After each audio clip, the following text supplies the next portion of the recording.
Hi everyone and welcome to The Raw Show with Michael McDonald, and I have a very special guest. We have Hadizadeh joining me today. Kathy, thank you for joining me on the show. Thank you for having me on the show, Mike. Kathy is a former IT executive turned into a personal and leadership self-development coach and a mindfulness educator. So this is, I would assume, for the first part, we're going to try and dive in a lot about mindfulness and how our mind works, that kind of thing. But I thought we'd start with your background. So would you be able to share with me and our listeners where you were born and what it was like for you growing up? Sure. I was born in Iran, in Tehran, and I was born in a system that you are not supposed to think what you want to be in life, but you were supposed to either be an engineer or a doctor to be successful in the society. That was kind of the mindset of the educated people.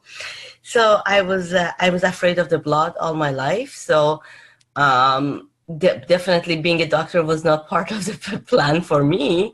And so I decided to go the science route. So I became a statistician, and later on I got 2 masters in engineering. And then followed the PhD in engineering. So that was like that. There's a lot of ideas and opinions about what it means to grow up in Iran, especially as a woman. And while there is a society that, that it has its own shortcomings and all of that, but it's an amazing experience because it's a society full of love and connections and holding each other and being with each other and listening to each other.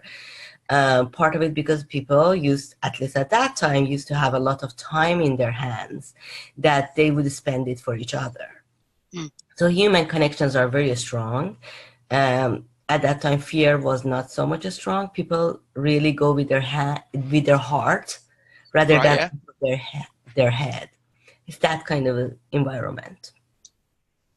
All right. So did that cause any changes or any slight, I guess, adjustments to the way that you went about your journey in terms of education? So, I mean, a lot of people, particularly in terms of you had this engineering and science background, that all seems to be very, very head based, but then you mentioned that people tend to operate from their heart. So how did that alter the journey that you had? When I was there at that time, still, even though I pursued an engineering degree and I was a very science-based person, but still I was very much connected to my heart over there. I give you an example. I finished my degree in statistics, and then I felt like, oh, I want to connect more how science impacts people's lives. And really, I listened to my heart, and all of a sudden, I decided to pursue something totally different. So I went and pursued a master's in socioeconomic systems engineering. Which was basically more understanding how systems can predict the lives of the people. I worked on how the infrastructure of the cities can determine the quality of life of the people. So still I was able to connect to my heart. Even coming to the America was for me very much like, okay, I want to go and experience this. And even though I had a very big story about how I came to this country, I got rejected 7 times with a PhD admission and being the #1 PhD candidate in the nation. Still, I got rejected 7 times in very different ways. But when I was very clear, I was very clear on what I want in my heart, and one thing that I think worked very well at that time was that connection, the clarity. What is it that I really want? So I could set my mind on it. That was a very big thing. Right, okay. Well, I'm curious because we tend to use things like logic and that kind of thing when it comes to making our decisions, but that's all very much head-based. So what's the difference between making a decision from your head and making a decision from your heart? And is there a way of distinguishing between the two? Absolutely. Uh, the thing is, in a lot of the times especially in Western culture that I have been exposed to it for the past 18 years, I have generally, and when I had a chance to look at my journey 2 years ago in this life and in this country, I realized how far I have grown of my heart. A lot of it is fear, and a lot of it is being alone. When I in here, especially in metropolitan areas, people are with each other, but at the same time are not with each other. The reason is that everybody's after taking care of themselves. People really don't have that much time to stop and really care for each other. And I started experiencing and learning this very early on when I came to Los Angeles. And I really felt like, okay, this is kind of a situation that you have to take care of yourself all the time. So with that, you kind of grow a sense of, I cannot trust universe all the time. I have to take care of myself. And there are two different paths, because when you have universe taking care of you, you have some kind of a cushion that you feel like, oh, I will always land on somewhere. But when you feel like, oh, I have to take care of myself, then you start thinking, oh, and how do I do that? And sometimes you want to engineer things in a way that you make sure you get to the result you want. Like going and applying for a credit card, you need to have a good credit and you have to build that. So you start thinking in that sense. You start thinking with your mind a lot. Does it make sense that I do that? I know people say that a lot of times. Does it make sense that I do that? Is it the right thing for me to do? These are all our logical thinking, and there is nothing wrong with that. It's just we don't always pay attention to what is it that it feels right to me. What is it that I really want out of life? We get sucked into jobs, which are big jobs and amazing, but at the same time, we forget sometimes that we have to leave, and sometimes we have to check, where am I going? We are in such an autopilot 365 days that we forget to pause and think. And that's when it happens that we forget to think with our heart. We forget that there is something called heart. I should sometimes trust it. You should sometimes trust the universe. I shouldn't be always thinking and feeling like I have to run to get to somewhere. Are there any particular ways that we could do this? Because when I'm just hearing you talk about it, and it's very interesting, and I'm filling my notebook as we speak. But it seems like there's a certain type of question or a certain type of way, at least, that we could maybe get into that position. So for me, the questions that you answer, things like what do I want, where am I going, all of those kinds of questions, they're all very big picture questions where our head does eventually have to try to make sense of the answers to a certain degree. But how do we actually get into a position whereby we are actually going about things from our heart as opposed to our head? Because if people listen to this, they're probably thinking, well, this is all going over my head a little bit. I mean, I like the idea of trying to do things a bit more that's a bit more, I guess, emotional or more feelings based versus logic based. But how can we actually do it in terms of just going about our day to day? That's a very good question. That was a question that I had for a long time after I discovered what I'm dealing with. And that's actually one thing that is very important, is that you cannot wake up one morning and say, oh my God, today is the day that I'm going to decide with my heart rather than with my mind. It actually doesn't work that way. You see, if somebody doesn't use their muscles in their body, they go weak. We all know that. If Hmm. somebody wants good toned muscles that work, they have to work out or do some weightlifting or pay some attention to it. So this situation is like that too. In order to be able to think with our hearts and what it really means, we have to give our mind some space, as contradictory as it seems, because brain is an organ that is pretty much working all the time. And a lot of the times we think, oh, our brain makes our minds. That's not really true. Actually, our heart has more neurons than our brain. And a lot of times it is when we want to think about the mind is really a compilation of what is happening in us, in our hearts.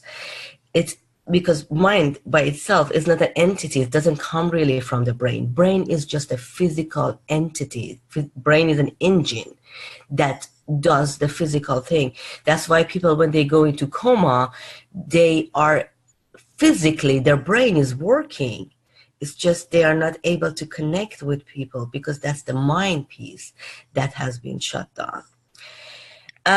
Having said that, how do we get to that state?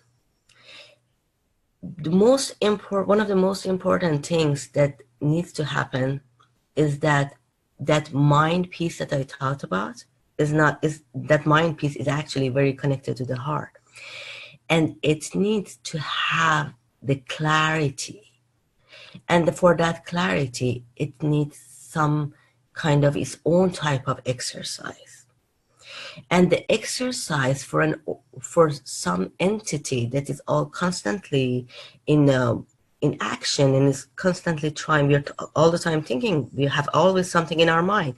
And the exercise for that is to just give it some rest, give it some space. We think, oh, if I think about this, something is going to come. And we constantly talk about it to this person and to that person, and we want to seek advice from the other person. While gathering information is correct, is good, but we forget it's a good idea to just give it a pause. Let's just reflect. Let's be in silence and just reflect. Give us that moment to be able to sit with ourselves. See, not many people can sit in silence with themselves and just see what comes to the mind and what goes. Just looking at the clouds in the sky. Not many people can do that. And if we really want to connect with that heart and that clarity of the mind again, that's something we need to learn to do. And it takes time and it takes practice. And it takes restoring the faith in the fact that I am able to see things clearly. I gather information, I go and sit in silence and I pause and I think, and I know how my mind and my heart and my spirit are connected. See, having those kind of faith, there's some prerequisites to get to the position of being able to think with your heart. Does that answer your question? Yeah, it does. I mean, it definitely implies, at least in my mind, just as I'm trying to make sense of everything that you said, is that if anything, we have to be in a position whereby we're actually doing less. So when you say that we're gathering information, in terms of making space, in the back of my mind, I'm thinking, right, well, this implies that we actually have to slow down, we actually have to do less than what we're doing right now in order to feel like we have that space, because obviously space has to be created in, just from some things that you've said there, is that we actually have to be a bit more conscious about this idea of doing less and of potentially creating that space. I'm curious as to what the prerequisites are, though. So you mentioned that there are certain things that need to happen in order even just to set that up, just to actually be in that place to begin with. So what would those prerequisites be? Again, very good question. Let's go deeper into that. When I said we need to be, you are absolutely right. We need to be able to be okay with the idea of doing less, because a lot of us, and including myself, I was programmed by that, oh, if I want to get something or if I want to attain something, I just need to do and do and do and do and do and get it. I never thought my way of being and the way I exist and the way I put my thoughts, and with not so much think, being all the time on the run about it is going to make a difference. I never thought about it like that. But as a matter of fact, it's the quality of our being that will impact and will allow us to be able to make a space for the mind to have some clarity. Let me give you an example. Yeah, sure. We always in life, and I say we because I think most of us are in that position, and I have certainly been in that position, and I think it's very relatable. We always think in life that if I get so and so thing, I will be happy. If you're in a job, we look at the promotion and we think, oh my God, if I become the VP of customer success, then I am the ultimate. And the funny thing is we become that VP and we feel like, it's cool and good and excellent for a couple of days, and we're happy and excited, and our mind is excited.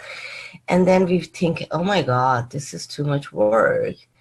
And we want to get excited about something else. So we basically make these little islands for ourselves. And we constantly have our mind working at one of these islands, whether it is promotion, whether it is having a partner in life, whether it is having a child. We make it an island. We feel like wherever we are right now is not enough, is not the happy land. And if we get to that point, then it's going to be our happy land. And we make a lot of efforts, and you move the rocks. We make it happen at any cost. And when we get to that island, we are like, this wasn't the island I was thinking. The happiness should be lying in the next island. I found a partner. It's good for like maybe 2-3 years, whatever. And then we think about, oh, now we want to have a kid or something like that. We always are on the go. And that is the notion of never having really that peace of mind, never being able even to give mind that much space. It's a philosophical way of looking at the world. Now, if we get to the point that we start building the fact that life is not getting into the island, life is the moment that we are in. Whatever happened in the past is, hey, gone. And we really don't have any control about what future holds for us, whether I will go to that island or not. If we truly start feeling at ease and happy with the moment, whatever that is, and feel like this is the greatest moment of my life that I'm experiencing, and really feel from that position of gratitude and not thinking that 24/7 I have to be thinking about my next island, then automatically we will be able to open up that space in our mind for having time to pause and to reflect upon, I really want my mind to be happy and to have that space. It just happens automatically because we are not keeping this thing like a marathon man that is supposed to finish this marathon. And by finishing this marathon is going to start another marathon without having that much break in between. You see this notion of constant running versus being happy with the where you are in life. Very different places to be.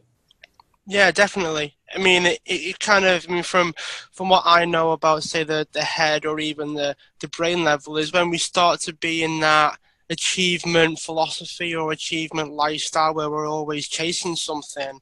I'm not sure how much you're aware, but there is a hormone, I think it's a hormone at least, but I think it's dopamine in the brain where it's actually higher when we're chasing something. This is why we tend to strive for it, because it actually increases dopamine. But then once we've achieved it, once we've actually achieved it, it actually reduces. So the kind of act of achieving something, we actually like that hit initially, but then that's it. And then we try and look for the next thing. So what would be the opposite to that? So you mentioned creating space, and you mentioned actually trying to do less, and then that space is naturally more created. But I mean, it seems, at least from my first kind of pass over it, it seems to be that a lot of people listening to this might start to go down that road, and then they might realize how little they're actually doing, and it might actually seem boring. So I guess it's a little bit of a sidetrack. But what role would you say, like, having all the time in the world and being bored actually plays into this? It's an interesting thing that you raised, Mike, being bored. And I'm glad you raised that because that's a maybe number one sentence that a lot of times I hear from my 7-year-old. I'm Yeah. bored, mommy. Which is, I always think it's a good thing. Be bored. A lot of the scientists and a lot of thinkers came up with ideas when they got bored. Something that doesn't happen in this day and age, because we are in a day and age of overstimulation of the brain. I'm sure everybody has heard about that. The dopamine increase that the dopamine release that you mentioned, we actually have it constantly because, like, who in the world, especially in the countries who have access to the technology, is not constantly checking their smartphone as if some message from God or some entity they believe in is going to come to them every 20 seconds. That constant checking of the phone is because it is associated in our brain with the fact that, oh, there might be something for you. Oh, you might learn a new piece of information. And that constant thing, it is associated with the dopamine release too. So that's why the smartphones are kind of an addiction, because we get that kind of fix from it by looking at it even. And Yeah, definitely.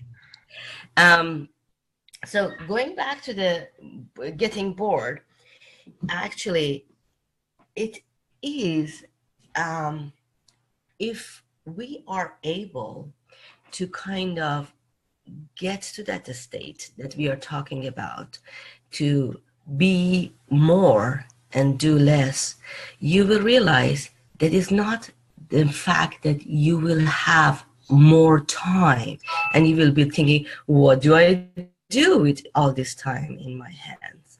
It's going to be that you're going to have time for different things in life. So your priorities kind of change. I give you an example. A lot of people, when they go to shop nowadays, at least in the US, they go to the self-checkout. They don't want any human interaction. They just want to get their grocery or whatever shopping done and leave. And God forbid, if they have to go and stand in a place that they have to pay to the cashier, they don't understand the cashier is a human being, is a person. They consider it as just an object. But if you start being in that realm of I am a human being and being more and trying to really absorb the fact that you want to be present in the each moment of your life.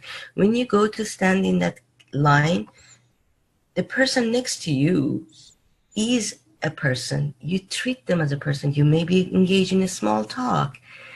Maybe you learn something from the person. Maybe you just went and express your own emotion that you didn't find whatever you wanted to find and came to buy.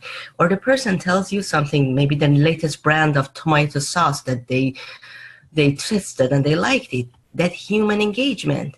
When you get to the cashier, you don't see the cashier as an object. You actually ask the cashier how they are doing today. You thank them for whatever they are doing for you. You engage in a conversation. From that position in life, people have more time to call their mom. People have more time to sit and actually listen to their child. A lot of the times, the children come home, the mommy sometimes is doing the dishes, and while the child is talking, they are not actually listening because in their head, they are thinking about their day. You see the difference?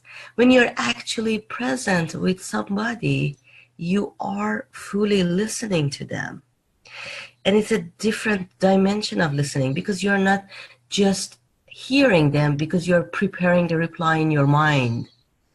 You're just listening to them because you want to feel them. You want to feel what they are going through, what they are expressing. You really want to feel it in your heart, what they are telling you. The joy, the sadness, all the roller coaster ride. I'm sure a lot of people have experienced when things in life are not going well and they call a friend. Sometimes if that friend all of a sudden cannot feel good and cannot listen to you because people think, oh, that's negative emotions. I don't want to be involved in the negative emotions. Go talk to your therapist. Why would people need to have to go to talk to a therapist all the time? A friend in need is a friend indeed. So it's not that you will get bored and you will have a lot of time in your hand. It's just you are going to be perceiving life in a different way.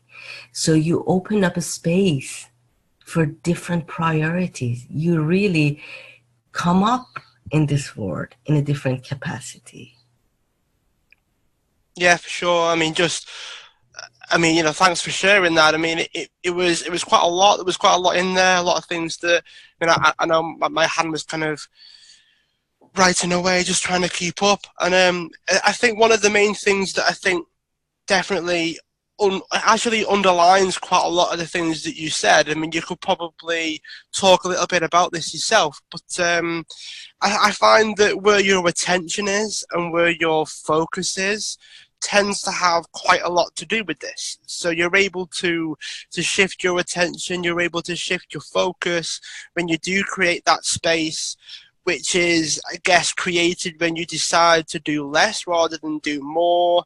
As you mentioned earlier on, trying to slow down as opposed to try and go at 100 miles an hour the entire time. It's almost like we've got to do the complete opposite to the way we're doing things at the moment in order to be in that space. What are your thoughts on that? Yes, absolutely. In a way, you will have to do some things differently to start going into that direction. You are very spot on the fact that, yes, it is attention training. When I talked about that muscle training that we have for our physical bodies that we take to the gym, actually for our mind, that muscle training is equivalent to attention training. Our mind, the way it is designed, it has an inherent capacity, an inherent tendency to be wandering. It thinks about Los Angeles in 1 minute, and the next minute when somebody opens their screen on the computer and they see the picture of the island, all of a sudden they are carried to the memories that they had in that island, and they physically are in LA, but their mind is in an island in Caribbean. Yeah. So their mind has that amazing capability and tendency to wonder. We have, I think, about 60,000 thoughts a day. So, but unfortunately, the amazing part of the story is that the wandering mind is not a happy mind. So part of this is about attention training, is about being able to, if to not wonder, not allow your mind to wander so much, and be able to think straight in a way. It doesn't mean that we will be able to like stop the mind and say, hey, thank you very much, I just want to think about one thing. That is a goal in a way, but it doesn't mean that it happens always. It's just a matter of training. When I start practicing meditation with my clients, a lot of times, especially people who are more in executive level positions, and I really can relate to that, is that they're like, I can't even sit for 5 minutes, and you want me to sit 2 minutes in silence. And I'm like, well, you sit in meetings for like 8 hours a day, and you can sit in silence for 2 minutes. I mean, this is an interesting thing. You are able to talk for 8 hours a day, giving presentations and mind-boggling discussions, and 2 minutes of silence sounds like wow. But it's just a matter of how we train ourselves and how we kind of build that habit, because it's a habit of being able to say, I am going to stop and take 5 breaths for myself, give myself a break, or I'm going to sit 5 minutes in silence. My thoughts are coming and going, but I watch them. I don't want to engage with them. It doesn't mean that the thoughts do not exist. It means I don't go with them. I see that screen saver that I told you of an island, but I actually do not go and sit in that island and enjoy margaritas. You see the difference? We notice the ability to be able to notice the thoughts, but don't follow them right away if it is not our intention. Right, so would that imply then that the meditation helps you create the space between the thoughts and feelings that you have, and then I guess in many respects you kind of choose which ones to act upon? So you might have these, you mentioned, what was it, 60,000 thoughts a day, but you might only act on, say, 5 of them or 10 of them. So it kind of gives the impression that meditation is, as you mentioned, is the tool for creating that space, and allows you to choose the thoughts and feelings that you actually take and use and act on. It is definitely one of the ways. There are different ways of connecting with yourself and getting clarity on the thoughts, but meditation, it is,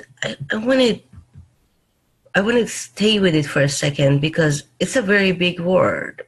In a way, it is used. There are very different types of meditation, and but we don't want. And a lot of people can get defensive about the word meditation, because there are somehow, there are sometimes some spiritual connotations with it and all of that.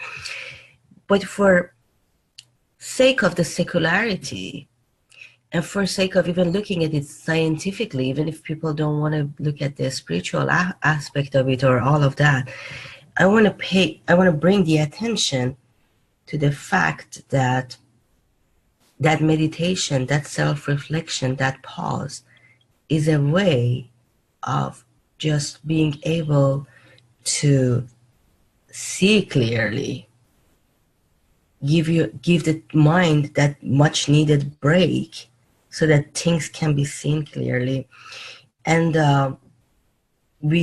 so that we can move from a space of reacting to a space of responding, which are two different spaces and two different areas of the brain that gets engaged in that. Now,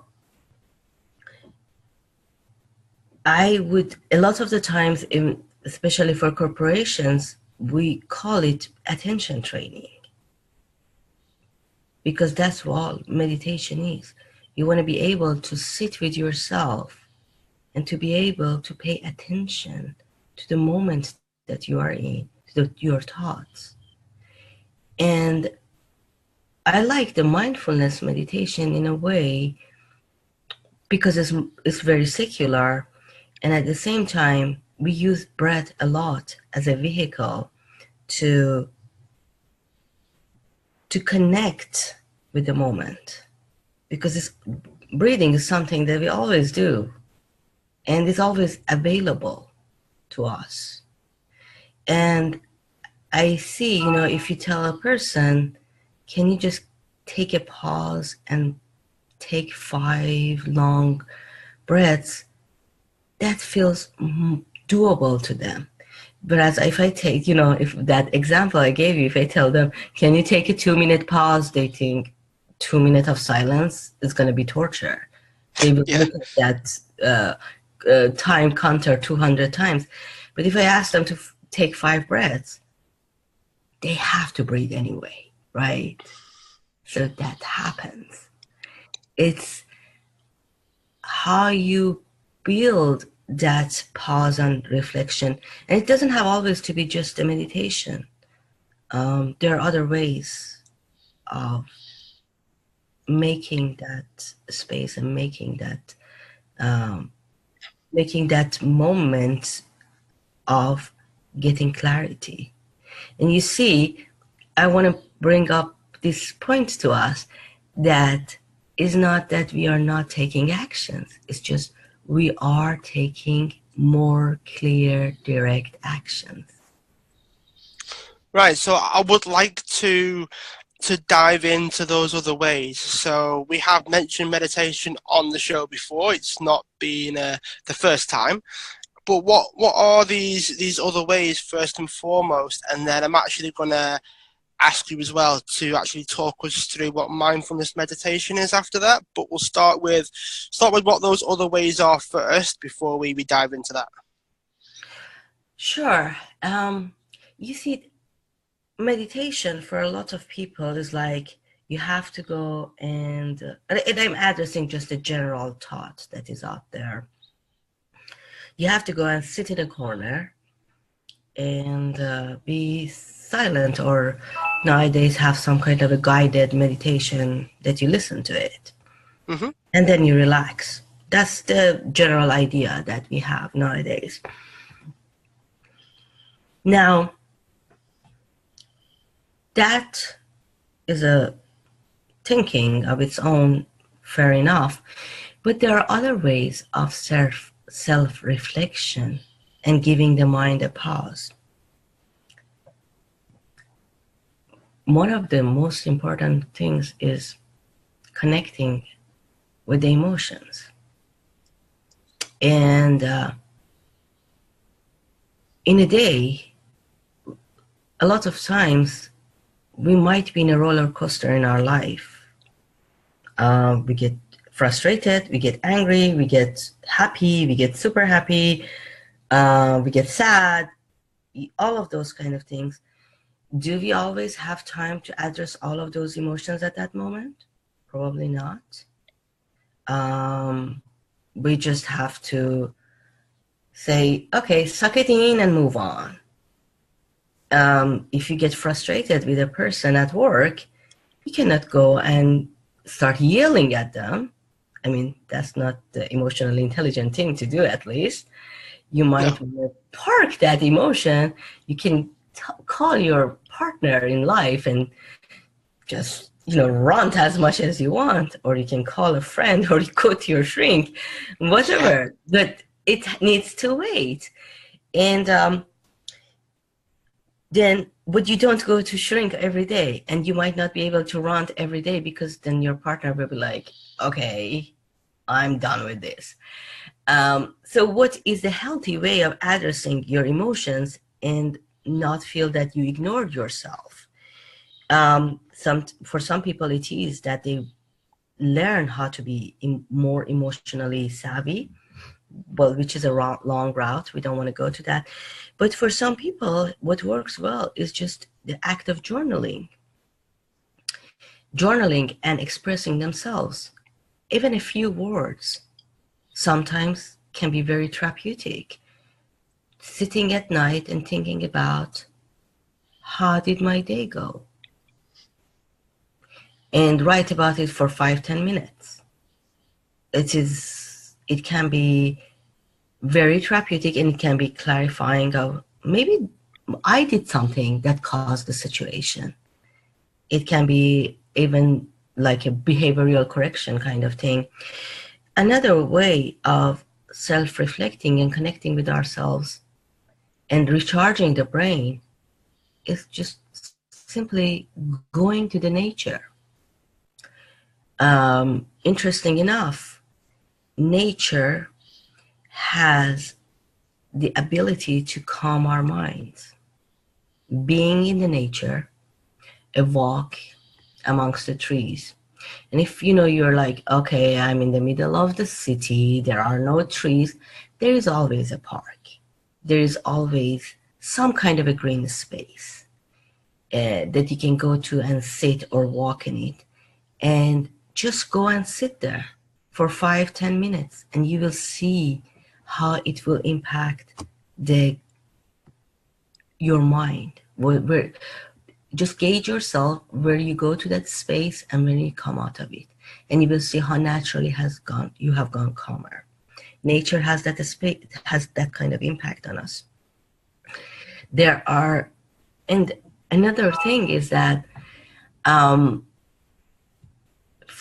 funny enough, people think, oh my God, I don't know how to express myself. Having social connections is a very important part for our brain health. It's an interesting thing, but our brain is actually a very social organ. So even having that connections, picking up the phone and just calling somebody for 5 minutes, just see how they're doing. You don't have to listen to their whole life story. That is a way of enhancing the capability of your mind. So there are very simple things that are not all meditation and going and sitting in silence. Taking that couple of deep breaths every hour or so, or when you're starting a tense kind of session at work. It is interesting. I am in a path in LA, at least, to build this culture into the tech companies. It is okay to pause before we start a meeting, because everybody is in a rush. You go to a meeting, you have probably like 5 other meetings in a day, and you have a bunch of work, and you're like, God, just another meeting. And I just want to get done with it and get out of it.